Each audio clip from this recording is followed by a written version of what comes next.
नमस्कार दोस्तों, काफ़ी दिनों बाद राजेंद्र राठौड़ के बारे में आज जिक्र कर रहा हूँ क्योंकि राजस्थान के तमाम चैनलों पर काफ़ी दिनों तक लगातार राजेंद्र राठौड़ छाए रहे और अचानक से बीच में वो इस राजनीतिक झमेले से दूर हो गए। अलग अलग विमोचनों में, अलग अलग पार्टियों में जाने लगे तो राजस्थान की राजनीति से वो थोड़े से हटकर नजर आने लगे। लेकिन अब फिर से एंट्री हो गई है राजेंद्र राठौड़ की, और जहां राजेंद्र राठौड़ का नाम आता है वहां राजनीति गरमाए बिना नहीं रहती। यहाँ दोस्तों राजस्थान के कद्दावर और यूं कहें कि पूर्व प्रतिपक्ष नेता, मंत्री भी रहे, विधायक भी रहे, और एक ऐसा चुनाव हारे जिसका जिक्र पूरे भारत में हुआ, और एक डायलॉग भी बड़ा फेमस हुआ कि तुम्हारी जीत से ज़्यादा हमारे हार के चर्चे हैं। यहाँ दोस्तों ये वही राजेंद्र राठौड़ है जो आज रविवार को ताज़ा ही अपडेट में आपको दे रहा हूँ। अब देखिए, कार्यक्रमों में तो ये जाते रहते हैं, लेकिन काफ़ी दिनों बाद एक पॉइंट इनके मुंह से निकला जो अब वायरल होने वाला है मीडिया 4x4 के थ्रू, क्योंकि हमने इसका निष्कर्ष निकाला है और उस निष्कर्ष तक हम आपको पहुँचाएंगे। यहाँ दोस्तों हम बात करते हैं भारतीय जनता पार्टी के वरिष्ठ नेता और पूर्व मंत्री राजेंद्र राठौड़ आज पूर्व प्रदेश अध्यक्ष डॉक्टर सतीश पूनिया की पुस्तक अग्निपथ नहीं जनपथ के विमोचन समारोह में अपनी चिरपरिचित व्यंग्यात्मक अंदाज में राजनीतिक अनुभव साझा है वो करते नजर आए। इनका व्यंग्यात्मक जो नजरिया है, तजुर्बा है, बड़ा शानदार है। हंसते हंसते ऐसी बात कह जाते हैं जिसके बाद सोचने वाले इसकी बड़ी कहानी बनाने में निपुण हो जाते हैं, बड़ी कहानी बनाकर बैठ जाते हैं।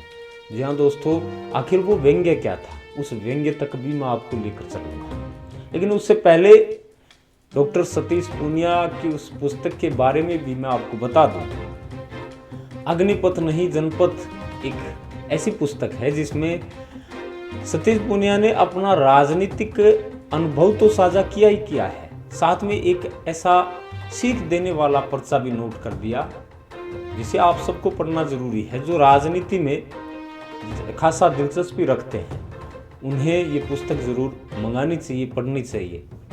उसमें आप अनुभव कर पाएंगे कि जो राजनीति हम और आप देखते हैं असल में उस पर्दे के पीछे वो राजनीति वैसी होती नहीं है। तो पूरे ईमानदारी के साथ डॉक्टर सतीश पूनिया ने इस पुस्तक को लिखा है और आज विमोचन था, उस विमोचन में भी गड़बड़ी नजर आई।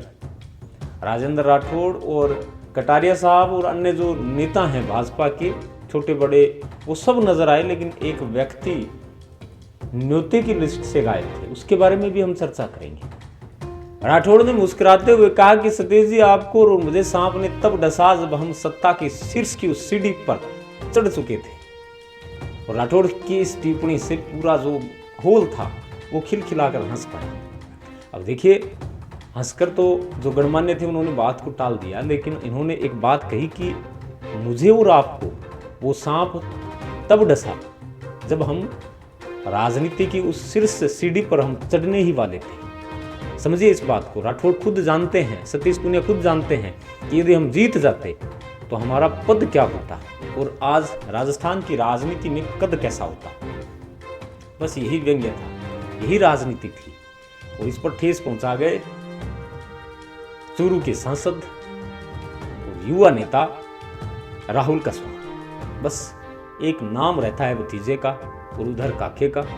काका और भतीजा की इस जोड़ी ने खलबली तकड़ी मचा दी। राजनीति में कैसे उलटफेर होते हैं, कैसे भीतर घात होते हैं, ये सब जानकारी आमजन को देकर रख दी। उन्होंने आगे भी ये भी कहा कि सतीश जी किताबें लिखने लगे हैं और मैं आलेख लिख रहा हूँ। सतीश जी किताबें लिखते हैं और मैं आलेख लिखता हूँ। जब मेरे आलेखों की संख्या 51 पूरी हो जाएगी तब मैं भी एक पुस्तक निकालूंगा, लेकिन शर्त रहेगी। अब राठौड़ साहब ने एक शर्त भी रखी कि उसके विमोचन पर आप मुझे गुलाब जी के साथ लेकर आएंगे। गुलाब चंद कटारिया का जिक्र हो रहा है यहाँ पर। उनके इस कथन पर मंचस्थ नेताओं और दर्शकों ने जोरदार स्वागत किया तालियों के साथ। अब देखिए, कार्यक्रम में पूर्व विधानसभा अध्यक्ष डॉक्टर सीपी जोशी की प्रशंसा करते हुए राठौड़ साहब ने राजनीति में संवाद और मर्यादा बनाए रखना जरूरी है, इस पर भी चर्चा की। एक अपनी राजनीतिक सभा में अशोक गहलोत का नाम लेना और वर्तमान मुख्यमंत्री पर सीधा सीधा कटाक्ष, आप सोच सकते हैं। कार्यक्रम कुछ और था। टीकाराम जूली है वो व्यंग्य करते यहाँ नजर आ रहे हैं, राजनीति करते यहाँ नजर आ रहे हैं। हालांकि जो बुलाने वाला था वो बीजेपी का नेता था, वहाँ बैठे थे वो बीजेपी के थे, कुछ कांग्रेस के थे, लेकिन टीकाराम जूली अपनी पद होने का जो प्रभाव है वो वहां पर दिखा रहे हैं। देखिए, ऐसा व्यंग्य शायद नहीं होना चाहिए, क्योंकि कल को कांग्रेस किसी बड़े कार्यक्रम में राजेंद्र राठौड़ को बुलाए और वो बाहर जाकर कहें कि इस कार्यक्रम में तो मेरा ही ज़्यादा दबदबा रहा, तो सोचिए कि उस कार्यक्रम की क्या शोभा रहेगी, तो आमजन में कैसा प्रभाव पड़ेगा। तो ऐसा नहीं होना चाहिए। और दोस्तों, एक बात मैं पहले भी बता रहा था कि राजेंद्र राठौड़ के साथ साथ जो बीजेपी के अध्यक्ष हैं राजस्थान के राठौड़, उन्हें इस लिस्ट में शामिल नहीं किया गया। अब कारण क्या रहे क्या नहीं रहे इसका भी हमें नहीं पता। माननीय मुख्यमंत्री भी मौजूद नहीं थे और कटाक्ष हो रहे थे स्वास्थ्य व्यवस्थाओं पर, तो यहाँ प्रशंसा हो रही थी गहलोत साहब की। तो अब भाई भीतर घात क्या चल रहा है ये भी नहीं समझ आ रहा। राजस्थान की राजनीति में क्या चल रहा है ये भी नहीं समझ आ रहा है। राजनीति में जो उफान आएगा वो अलग होगा, कुछ ही समय बाद आएगा, ज़्यादा समय नहीं बीत रहा है, क्योंकि बिहार चुनाव के बाद राजस्थान में पंचायतों का पुनर्गठन होकर चुनाव होने हैं, पंचायतों की सरकारें बननी हैं। तो वहाँ पर जो राजनीति है वो स्पष्ट नजर आएगी, किस प्रकार के व्यंग्य होंगे, किस प्रकार की स्पष्टवादिता होगी, किस प्रकार के भाषण होंगे, ये सब आप और हम देखेंगे। राजेंद्र राठौड़ बहुत कम मौकों पर ऐसे व्यंग्य करते हैं, तो आज जो व्यंग्य किया है इसके पीछे बड़ी राजनीतिक व्यवस्थाएं देखी जा रही हैं, राजनीतिक कारण ऐसे देखे जा रहे हैं। राजेंद्र राठौड़ हर दिल अजीज माने जाते हैं और जहाँ भी जाते हैं उनका स्वागत भव्य स्तर पर होता है और इन्हें भारत की राजनीति में अहम हिस्सा भी माना जाता है। नरेंद्र मोदी के बेहद करीबी हैं राजेंद्र राठौड़ और इनके इशारे पर राजस्थान की राजनीति में उलटफेर हुए हैं, आपने देखे होंगे।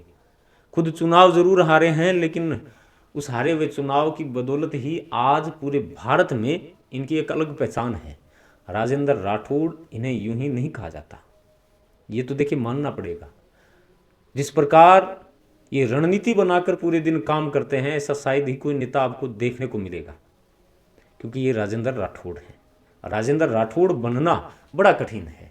पूरे पूरे दिन काम करना, उसी में से समय निकालकर किताबें पढ़ना, लोगों की जनसुनवाई करना, फिर अपने काम पर निकल जाना। काम को इस कदर करते हैं कि इनका जो काम है वो भी शंका मानता है कि कोई मुझे इस तरीके से सर चढ़ाकर कोई काम कैसे कर सकता है। तो ये राजेंद्र राठौड़ हैं। आज के लिए बस इतना ही। कल फिर मिलेंगे एक बेहतर और शानदार न्यूज़ के साथ। बहुत बहुत धन्यवाद। जय हिंद, राम राम।